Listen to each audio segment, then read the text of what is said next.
Hi, my name is Bruce Bacon. I'm professor of internal medicine at St. Louis University School of Medicine in St. Louis, Missouri. I'm here today with Daniel Antoine, who's going to speak about his paper entitled The Role of Liver Biomarkers in Causality in DILI, Drug-Induced Liver Disease. Dr. Antoine is at the University of Liverpool the MRC Center for Drug Safety Science. Welcome. So, DILI is a big problem. Yep. We see lots of patients who we suspect as having drug-induced liver disease, but sometimes you just can't tell. And there's a lot of overlap with other liver diseases that we see. So some studies to be done to improve our certainty of causality seems like it's very important. So I'm really interested to hear about some of these biomarkers and things that you've done to improve your ability to make that diagnosis of drug-induced liver disease. Yes. Tell us about that. Yeah, as you already mentioned, drug-induced liver injury is a serious medical problem, significant adverse drug reaction, and probably though only about 1% of patients that with raised ALTs will actually have this phenomenon, but it actually does translate to around 50% of cases of acute liver failure attributed towards drugs. So there's a real need to develop new biomarkers. Many of the biomarkers that we have reduced hepatic specificity. We know that ALT is increased in muscle tissue, cardiac tissue, and also the gut. We know that its elevation is quite delayed in manner, and also that there's a delayed elevation in total bilirubin as well, one of the chief functional markers of the liver as well. Right. So there's a real need to develop new biomarkers. And what we've done at the Centre for Drug Safety Science in Liverpool, in collaboration with others across the globe, namely the Predictive Safety Testing Consortium, the Safer and Faster Evidence-Based Translation Consortium in Europe, and also the Drug-Induced Liver Injury Network in the US, is identified what we call a panel-based approach to the development of new mechanism-based biomarkers.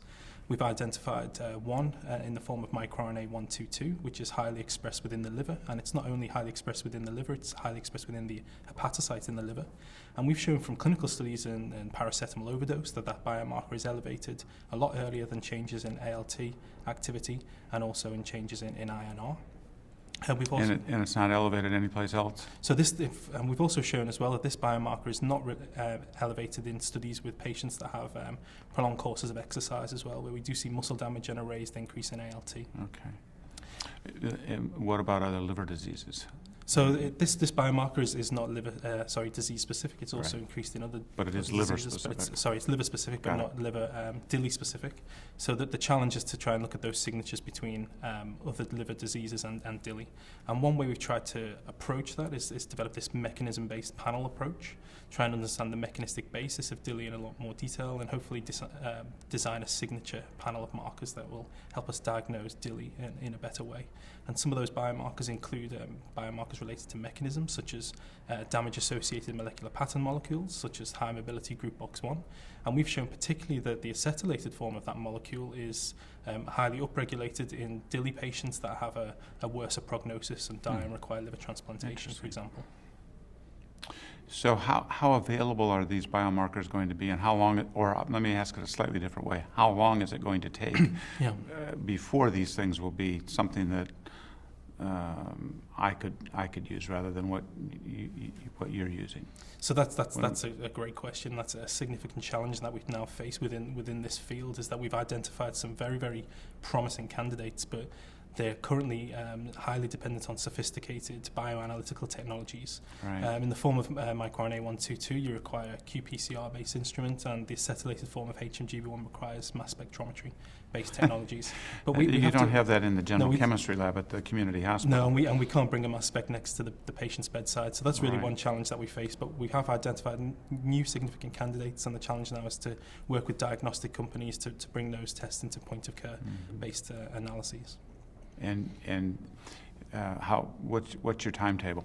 What do you? So we've currently finished a large consortium-based project in Europe. I mentioned previously SAFET.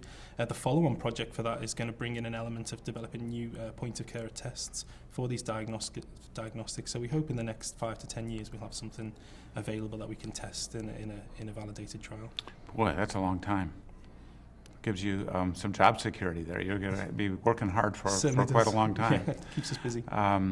So no other overlap with other liver diseases. Then so it's pretty specific for DILI.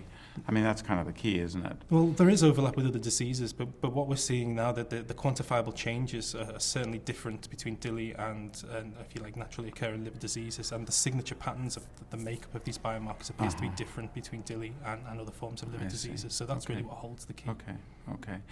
So that's very exciting stuff. It's something completely new, and will certainly, if validated, will revolutionize how we make assessments for DILI. Yeah. That's great. More? Okay. Tell me again. Thank you for watching this video. For more information, please visit CLD. Gotcha. Thank you all for watching this video. I hope it was useful to you. If you need more information, please visit cldlearning.com.